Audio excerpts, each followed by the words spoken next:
तो वचनों में जाए। आज का जो टॉपिक है, आज का जो विषय है वो है छोड़ना और निकालना। क्या है? समझ में आया? छोड़ना और हाँ, निकलना। जो छोड़ दिया उसको दोबारा मत पकड़ना। अब क्या छोड़ना है क्या पकड़ना है वो वचन सिखाएगा। समझ में आ रहा? तो आज का विषय क्या है? बोलो मेरे साथ, छोड़ना। मेरे पीछे बोलो, छोड़ना और निकलना। छोड़ना और निकलना। तो आज का वचन अगर आपको समझ में आया या आएगा तो आज बहुत बड़ा आशीष लेके जाने वाला है। हालेलुया। ध्यान से सुनना। 2 कुरिन्थियों अध्याय 6 वचन 14। अविश्वासियों के साथ असमान जुए में न जुटो। यानी कि अविश्वासियों के साथ अगर हमारा उठना बैठना रहा तो वचनों के अनुसार लिखा हुआ है उनके पास एक जुए होता है। जुए, जो जुए क्या करता है, विश्वासी के ऊपर धीरे धीरे धीरे करके विश्वासी के गर्दन में आना शुरुआत होता है। अब प्रश्न ये भी हमें कि पास्टर, अगर हम अविश्वासी के साथ ना रहे तो उनका उद्धार कैसे होगा? पवित्र आत्मा कुछ तो भी सिखा रहा, पवित्र आत्मा काहीतरी शिकवत आहे। कभी कभी हमें प्रश्न आता है कि पास्टर, अगर किसी का उद्धार करना है तो हम अगर उसके पास नहीं जाएंगे, उसके पास नहीं बैठेंगे, उसके साथ नहीं बोलेंगे तो हमारा उसका उद्धार कैसे होगा? ये भी प्रश्न है। संबंध हमें अविश्वासी से वही तलक रखना है, प्रभु का सुसमाचार सुनाने तलक। कितने लोग समझ रहे?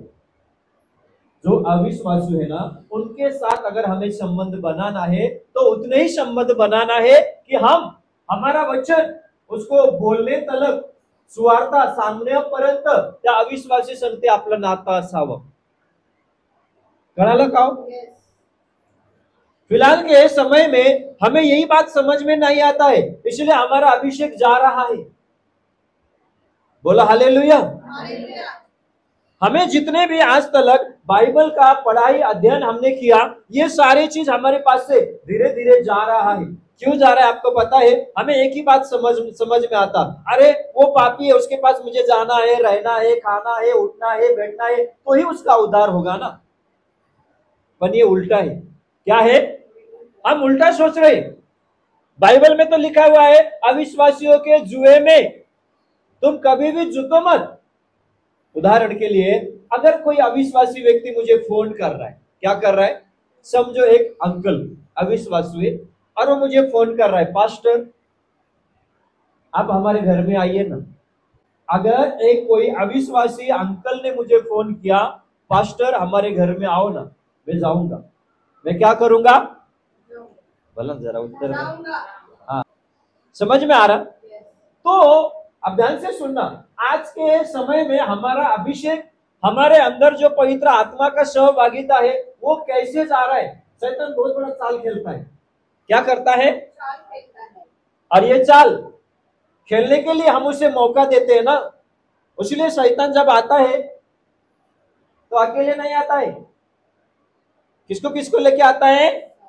उसके चेले, उसके और एक बड़ा गुरु रहता है, शैतान का राजा, उसको भी लेके आता है। और उसके साथ साथ छोटे छोटे जो अपवित्र शब्द, अशुद्ध शब्द जो है, और उसके साथ बीमारी, उसके साथ गरीबी, उसके साथ गुस्सा, उसके साथ चिड़चिड़ाना, ये सारे चीज लेके शैतान आता है और वह आने के लिए हम ही मौका देते हैं।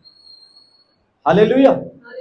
हाँ, बाइबल में लिखा हुआ है अविश्वासी के पास जुए रहता है। जुए, वो जुए में तुम मत जुटो।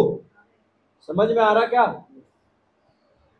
और अगर कोई व्यक्ति, कोई एकादा अंकल मुझे बुलाए तो मैं उसके पास जाऊंगा। क्यों जाऊंगा? क्योंकि मेरा इच्छा है कि मैं उसको प्रभु के बारे में बताऊं।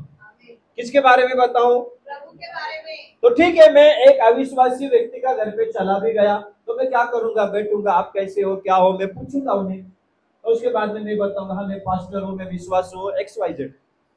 गलत है का? हम चर्च में जाते हैं, हम प्रभु के पास जाते हैं तो हम उसको बताते हैं। पहले दिन जाके बताना ही चाहिए, उसका भी उद्धार हो। फिर हम बता के घर पे आ जाते।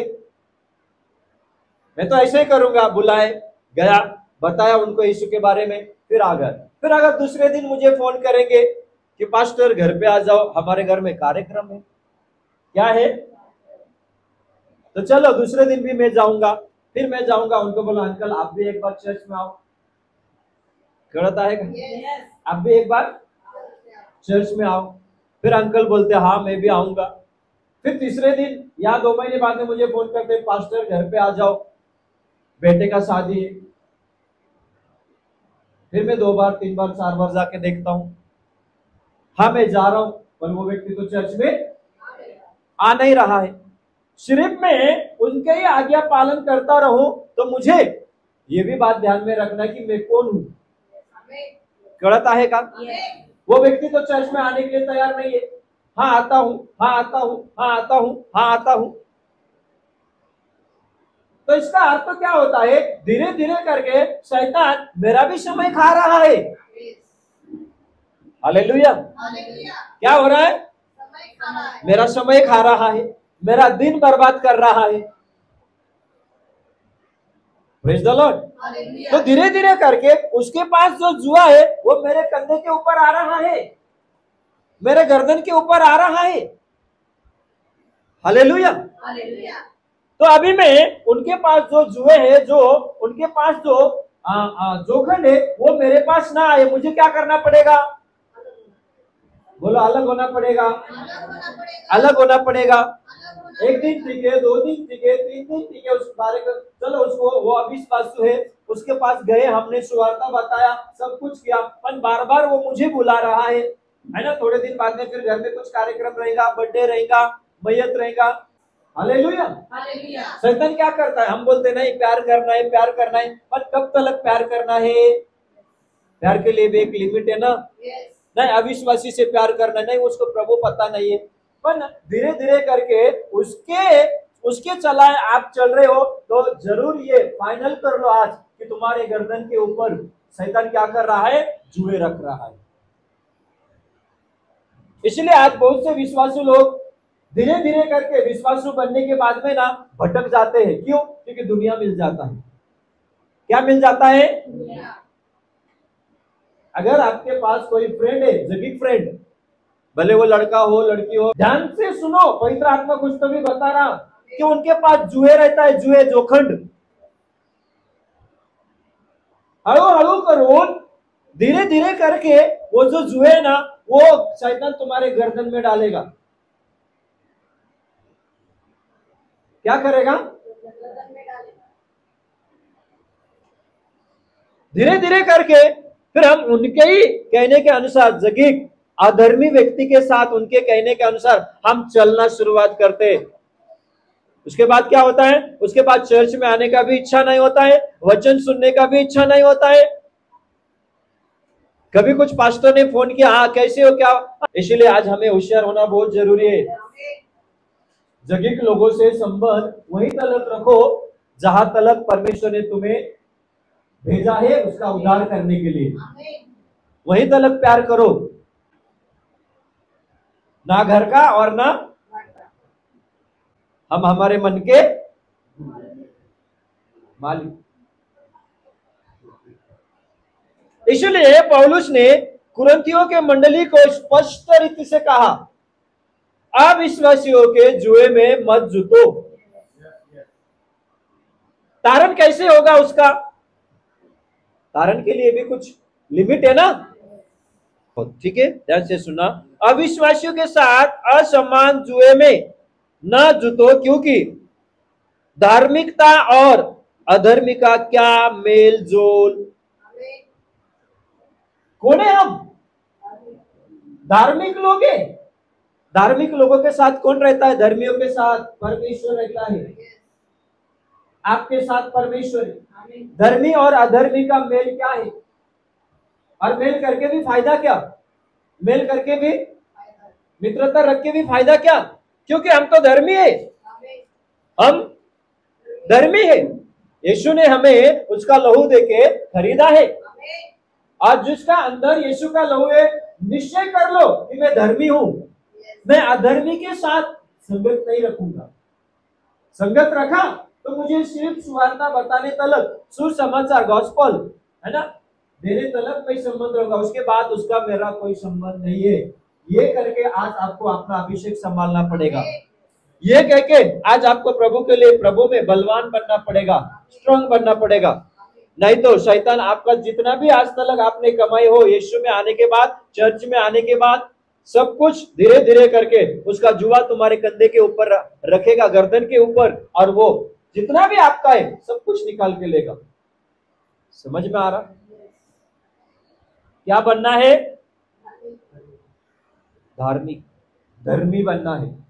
अधर्मी के साथ हमारा क्या संबंध है? ते फादर बकमनचे गाणे तुम्हाला माहिती आहे, छोड़ दिया अलग हुआ अपवित्र को ना छूंगा। छोड़ दिया, जो चीज छोड़े है उसको फिर नहीं पकड़ना है। छोड़ दिया, वहां से एक बार निकलना है। इसलिए मैंने पहले बताया टॉपिक क्या है, छोड़ना और निकलना। एक कहानी मुझे बाइबल में, एक घटना, कहानी भी नहीं, घटना, सच घटना याद आता है। चलो हम निकालेंगे मरकुस के पुस्तक, अध्याय 8 वचन 22 से पढ़ेंगे। बाइबल में ये जो अंधे का घटना बताया गया है ना, बहुत कुछ, ये जो अंधा है ना, ये जो अंधा है ना, इसके बारे में कुछ अलग ही इतिहास है, हकीकत है।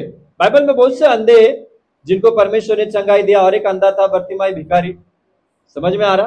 पर ये जो अंधे के बारे में कल मैं पढ़ रहा था, तो कुछ नया मुझे प्रकाशन प्रभु ने दिया। ध्यान से सुन, बाइबल में लिखा हुआ है, ये जो अंधा था, ये जो जिस गांव में रहता था, उस गांव का नाम क्या था? बैतसैदा। हिंदी में लिखा है बैतसैदा। और बैतसैदा जो है ना, ये गांव में, ये जो गांव है बैतसैदा गांव, ये गांव पतरस, अंद्रियास और फिलिपुस, इन लोगों का गांव था। बैतसैदा जो गांव है ना, वो पतरस, अंद्रियास, मराठीमध्ये पेत्र, त्यानंतर अंद्रियास, त्यानंतर फिलिप, ये पतरस का गांव था। समझ में आ रहा? कितने लोग समझ रहे? और बैतसैदा, ये जो नाम दिया गया है, ये बैतसैदा का अर्थ हिब्रू भाषा में होता है मछुआरे का घर। हिब्री शब्द जो है ना, हिब्री शब्द, ये जो नाम दिया गया है बैतसैदा, इसका अर्थ 2 भाग में आता है। एक है शिकारियों का घर और एक है मछुआरे के घर। ध्यान से सुनना, बैत म्हणजे काय? घर. सैदा म्हणजे काय? मच्छी पकड. हिब्रू भाषेत बरं का, आपल्या मराठी भाषेत मी त्याचा अर्थ सांगितलं तुम्हाला, फक्त हिंदीमध्ये बोल, मछुआरे का घर या शिकार। और इस गांव में एक अंधा था। कौन था? और कुछ लोगों ने ये अंधे को पकड़ के लेके आए, जिसके पास? यीशु के पास। और ये गांव किसका था?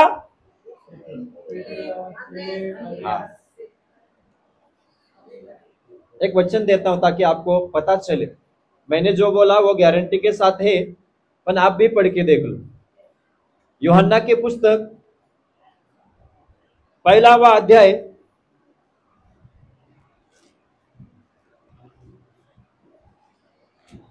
काढा बरं, 1 मिनिट मला थोडंसं बघू दे।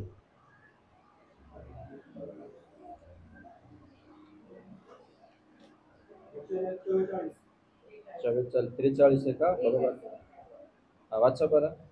दूसरे दिन यीशु ने गलील को जाना चाहा, वह फिलिपुस से मिला और कहा, मेरे पीछे हो ले।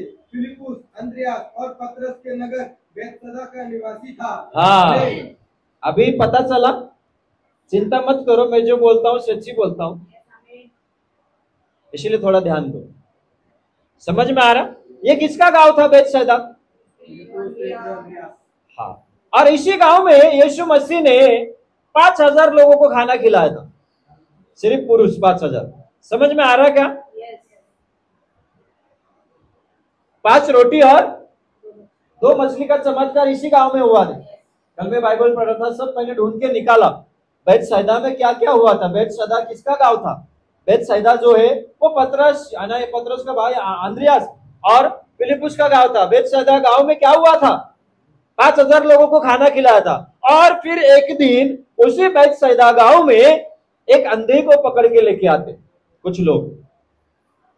अब ध्यान से सुनना, बैतसैदा का मतलब पता चला, शिकार का घर या मछुआरे का घर।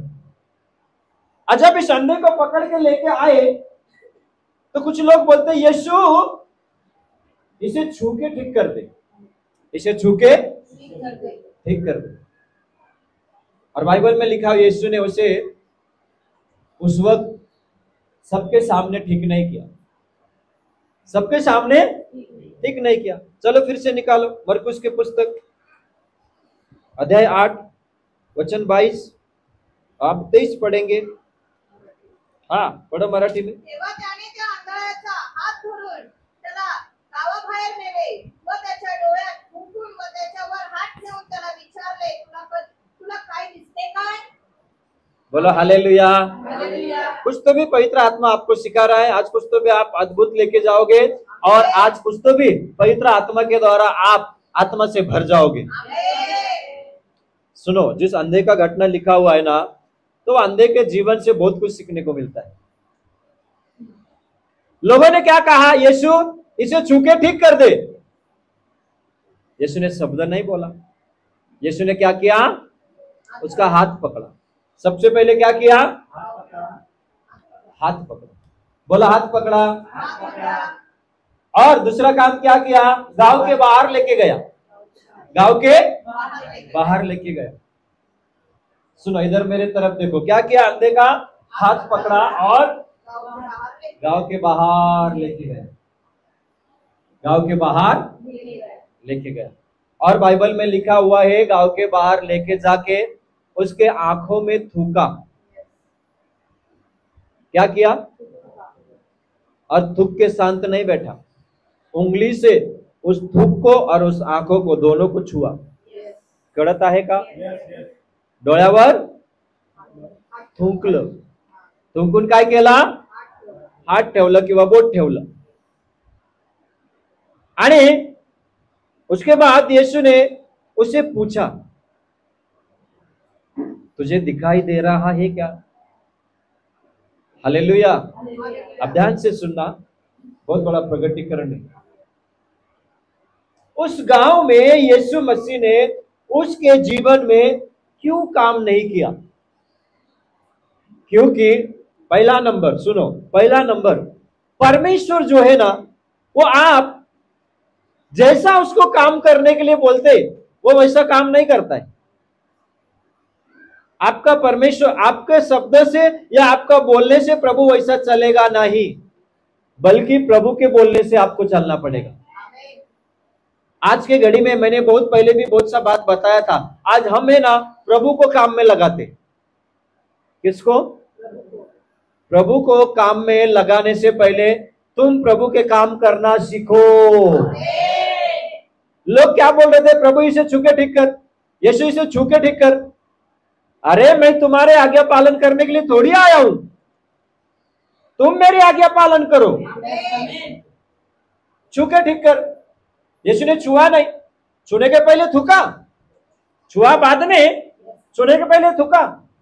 इसे यह समझ में आता है कि परमेश्वर जो है वो हमारे अनुसार काम नहीं करता है, उसके अनुसार काम करेगा।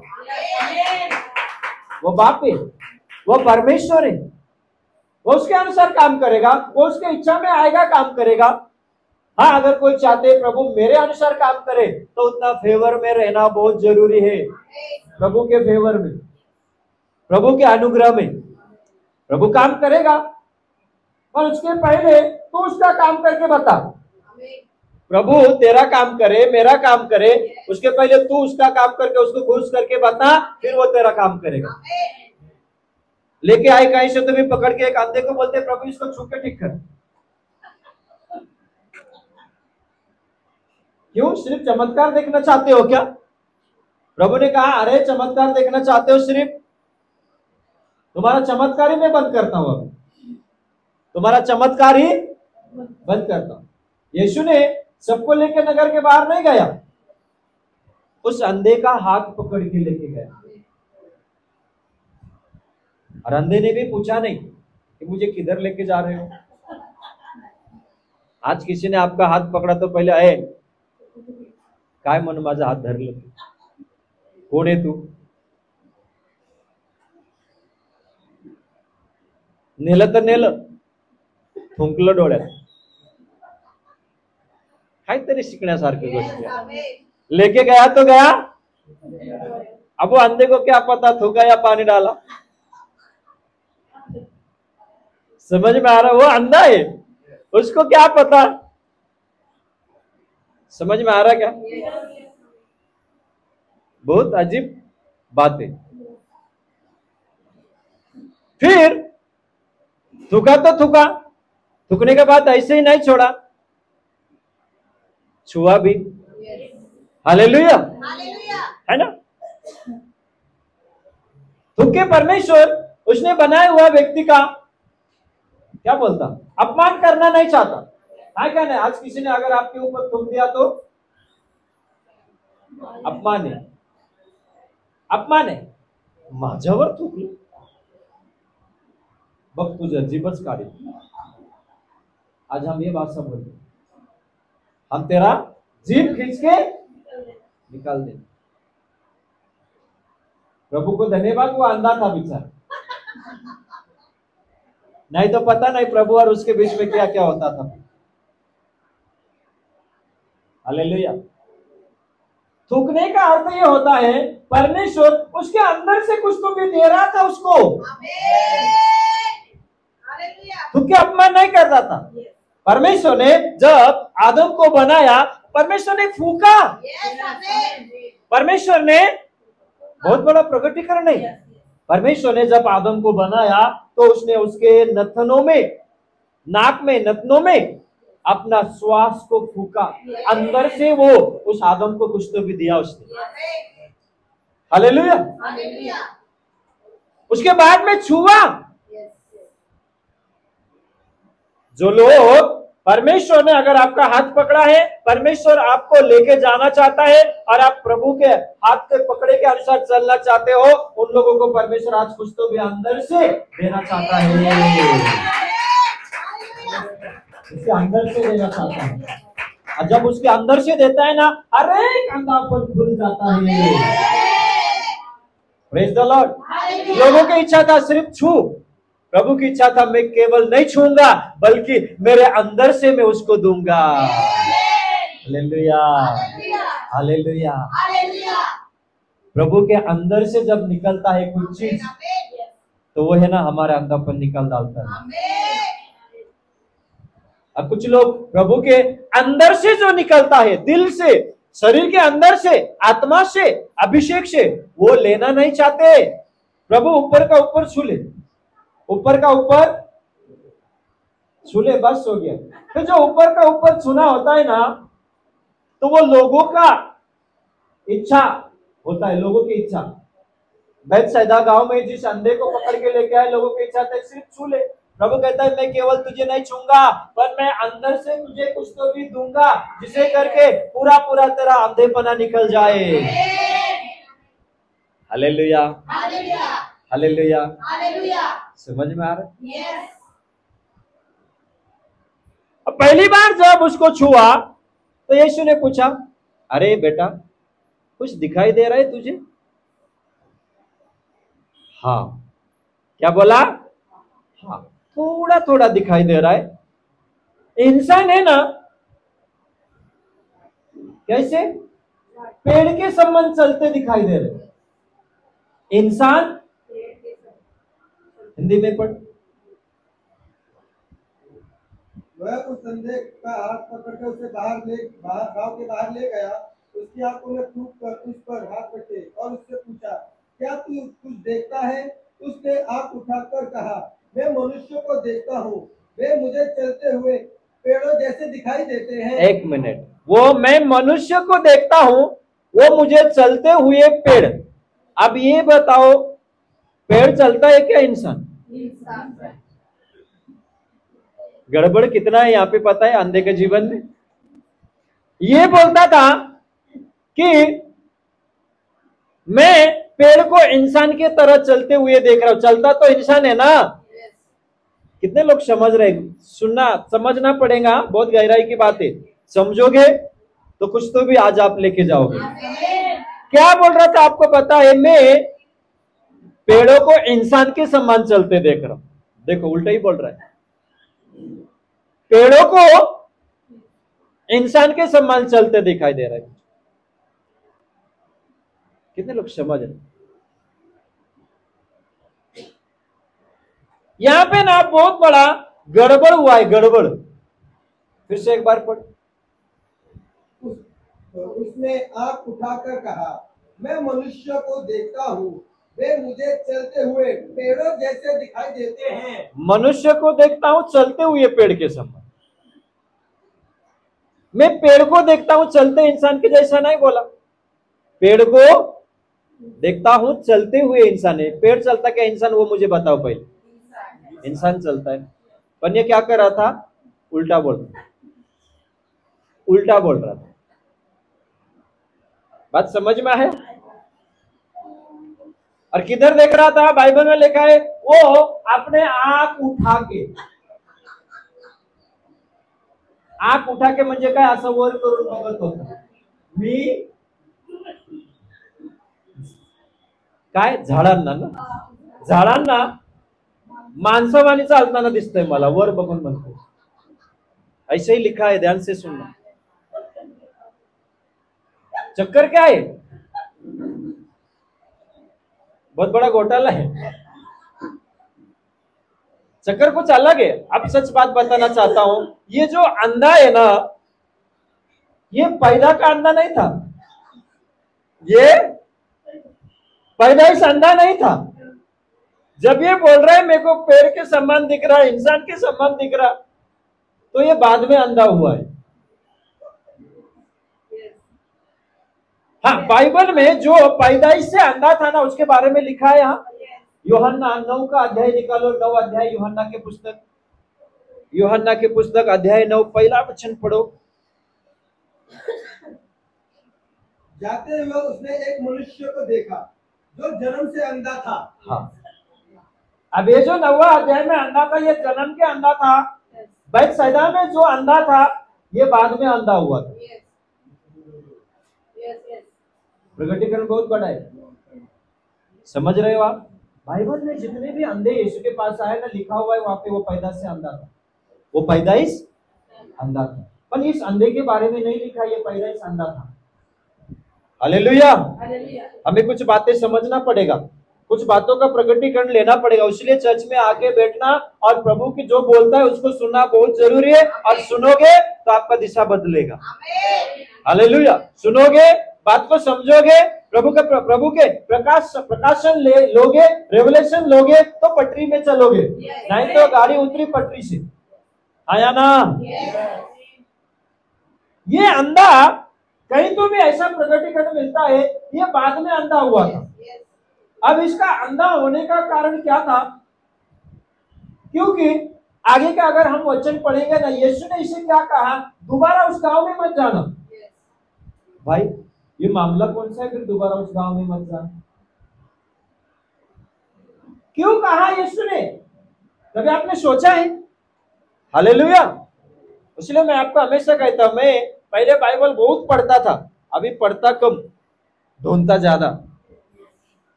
हालेलुया। कम पढ़ता हूं और उसका स्टडी करता हूं, स्टडी। हालेलुया। यीशु ने क्या कहा उसको? उसका आंख खुलने के बाद में बोला उस गांव में मत जाना। हालेलुया। क्या चक्कर है? क्या बात है? उस गांव में मत जाना।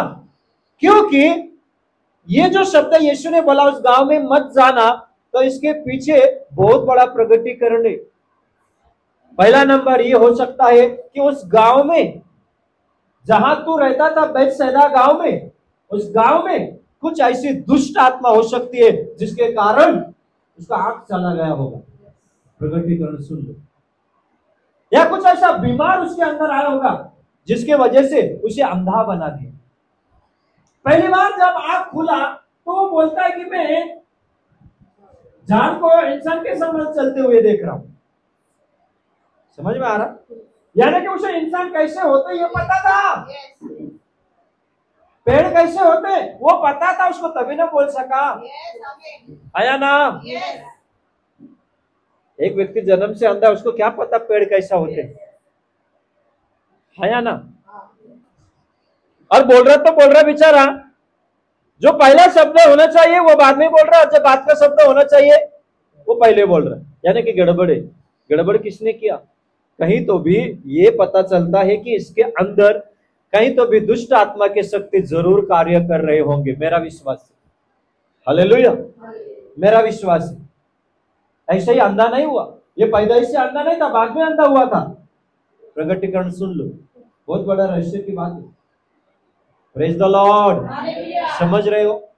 उस गांव में नहीं जाने का, उस गांव में मत जा, जिसका अर्थ यही यहाँ पे पीछे भी पता चलता कि उस गांव में जाएगा तो फिर तो कदाचित अंधा बन सकता है। ऐसा कुछ तो भी शक्ति, ऐसा कुछ तो भी काम, ऐसा कुछ तो भी बातें उस गांव में इस अंधे की जिंदगी में हुआ था। इसलिए प्रभु बोला था, मैंने तुझे हाथ पकड़ के खींच के लेके आया ना बाहर, फिर दोबारा उस गांव में मत जाना। समझ रहे हो? बहुत बड़ा प्रगटीकरण है। बिलीवर्स लोगों ध्यान से सुनो, जिस गांव से, जिस जगह से, जिस लोगों के बीच से तुम्हें परमेश्वर ने निकाला है, उस गांव में, उस लोगों पे दोबारा मत जाना, दोबारा मत जाना। इसलिए छोड़ना और निकलना। एक बार आपका हाथ यीशु ने ऐसा पकड़ा है और उसको आपने उस गांव से निकाल के गांव के बाहर लेके गया है, और गांव के बाहर क्या था? चमत्कार था। अंधे के लिए गांव के बाहर क्या था? गांव के अंदर क्यों नहीं किया? हालेलुया। अब अंधा क्या बन गया? बोलो, बिलीवर्स बन गया। अंधा क्या बन गया? अब बिलीवर्स बनने के बाद में प्रभु थोड़ी ना बोलेगा उसको कि तू उसी गांव में जा। उस गांव में कैसे लोग थे? नाम रखने वाले। उस गांव में पकड़ पकड़ के अंधे और बहरे बोलने वाले लोग थे। कैसे थे? इसको भी तो पकड़ के लेके आए थे। कुठेतरी बसला असेल कोपऱ्यात, बिचारा आधी सांगळे, कशाला लोकांच्या पुढे जाऊन फजिती करून घ्यायचं? आधी तर दोघांना माहित असेल कोपऱ्यात हा आंधळा आहे। आता तिथं येशूच्या समोर जर गेलो तो गर्दीच असतो तिथं। आता 1000 लोकांमध्ये माझा आंधळापणा थोडी मला दाखवायचं है या ना? पण क्या करे बेचारा का नसीब ही खराब था, लाए पकड़ के बेचारे। क्या किए? पहले तो अकेले में जिंदगी जी रहा था, 2 लोग को पता था मैं अंधा हूं। अभी तो लेके आए भीड़ में, बाजार में लेके आए। इसलिए बोला क्या करे बेचारे का नसीब ही खराब था, पर नसीब चमक गया। नसीब, ये नसीब वसीब होता नहीं है। कुछ समझने के लिए मुझे नसीब बोलना पड़ता है। नसीब वसीब होता नहीं, ये सब प्रभु देता है, प्रभु करता है। पर समझे, इसलिए मैं नसीब शब्द वापरा। समझ में आ रहा है? हुआ क्या? यीशु मिल गया। यही काम आज आपके और मेरे जीवन में हुआ है। जहां से परमेश्वर ने, उस पापों से परमेश्वर ने आपको उठा के लेके आया, उस पापों में, उसी बातों में, उसी आदत में, उसी निंदाई में, उसी बुराई में, उसी गंदी चीज में फिर आप दोबारा मत जाना, नहीं तो वो शक्ति आपको पकड़ लेगा। इसलिए विश्वासी और अविश्वासी के क्या ताल में? वचन समझ में आ रहा है? आज आप आए हो, प्रभु के अनुग्रह है जो आपको लेके आया। दिमाग का ढक्कन परमेश्वर खोल रहा है। उस गांव में मत जाना। प्रगटीकरण परमेश्वर आपको दे रहा है, उस बातों में, उस चीजों में दोबारा मत जाना। वो काम मत करना कभी जो आपने एक बार छोड़ दिया। हालेलुया। समझ में आ रहा? वो गंदा काम, वो गंदे बातें, वो गंदा बोलना, वो बुराई, वो निंदा जो आपने छोड़ दिया, दोबारा इस होठों पे, मुंह पे कभी मत लाना। बल्कि ये जो मुंह है, ये जो हाथ है, हमेशा परमेश्वर की भक्ति करने के लिए इस्तेमाल बने। नहीं तो गया हाथ भी पैरालाइज होके। गया मुंह भी इधर का मुंह इधर, पॅरालाइज लकवा म्हणतो ना आपण. का देव म्हणत आहे, अरे मी तुला उचललंय, मी तुला बाहेर काढलंय, आणि माझ्या हाताने धरून तुला त्या नगरातून बाहेर काढलंय, त्या घाणीत परत का जातोस? हालेलुया. कुछ तो भी पवित्र आत्मा बोल रहे हैं, कुछ तो भी सिखा रहे हैं. आज बहुत से लोगों का जिंदगी बर्बाद हो गया, चर्च को छोड़ के चले गए ना, प्रभु को छोड़ के चले गए ना. मैंने आंखों से देखा है, कुछ लोग तो चोर बन गए, चोर चर्च में आने वाले लोग. कुछ लोग मेरे साथ थे, आज चोर बन गए, चोरी कर रहे. क्यों? वही मार्ग पकड़ा, फिर वही संगति पकड़ा, वही दोस्त पकड़ा, वही मित्र मैत्री शैली पकड़ा. समझ में आ रहा? बोला हालेलुया, हालेलुया. परमेश्वर अंदर से उसका कुछ तो भी देना चाहता है. कोई है क्या लेने वाले? कोणी आहे का घेण्यासाठी? घ्यायला आहे का कोणीतरी? तो प्रभु को जैसा नचाओगे वो वैसा थोड़ी ना नाचेगा.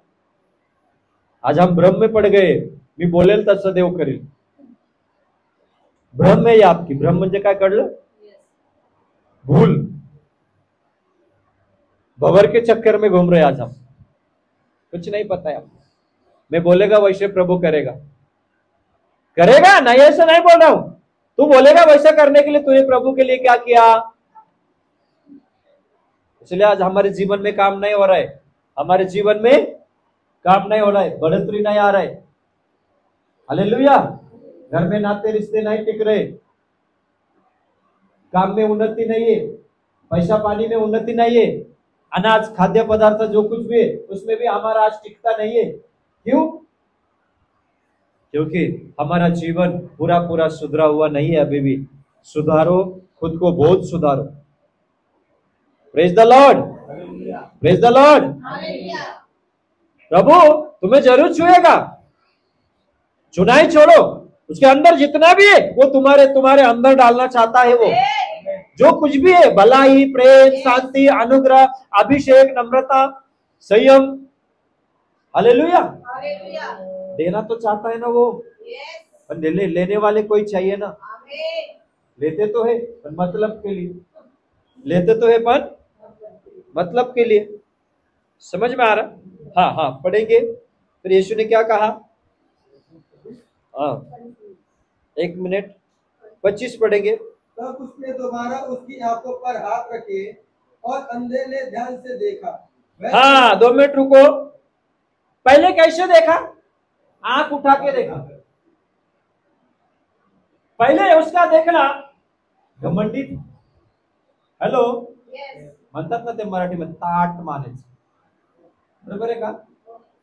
असं दीप कोणाकडे असं घमंडी, ताट मानेच म्हणतेस ना, घमंडी.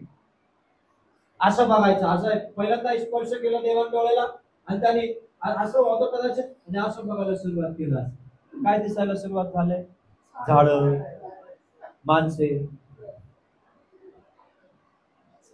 सब गड़बड़. समझ में आ रहा? सब गड़बड़. अब दूसरा बार जब यीशु ने छुआ तो कैसा देखा उसने? मराठी मध्ये वाचा, मराठी मध्ये वाचा. नंतर त्याने त्याच्या डोळ्यांना पुन्हा हात ठेवले. तेव्हा त्याने निर्गुण पाहिले. आधी का नाही पाहिलं? फिर हालेलुया. हेच गोष्टी आज आपल्या जीवनात होतो माझ्या प्रियांनो. मैं बाद में देखूंगा, मैं बाद में करूंगा, मैं बाद में आऊंगा चर्च में. आधीच मी तुम्हाला विश्वासाने सांगतो, पहिला झटकेत त्याचं डोळे उघडलं होतं. कळाला का? पहले यीशु का एक स्पर्श जीवन बदलता है. यीशु का एक शब्द, लाजर बाहेर ये. मेलेला माणूस जिवंत येतो, त्याचा एक स्पर्श त्याचे डोळे उघडलं नसेल का? उघडलेला असेल किंवा उघडलेलंच आहे, बघण्यात चूक झाला बिचारा. समझ में आया? मराठी भाषेत सांगितलं. समझ में आया? देखने में गलती हो गई. पहली बार जब छुआ ना, ऐसा ऊपर करके देख रहा था, गड़बड़ में देख रहा था, दूसरा बार जब छुआ ना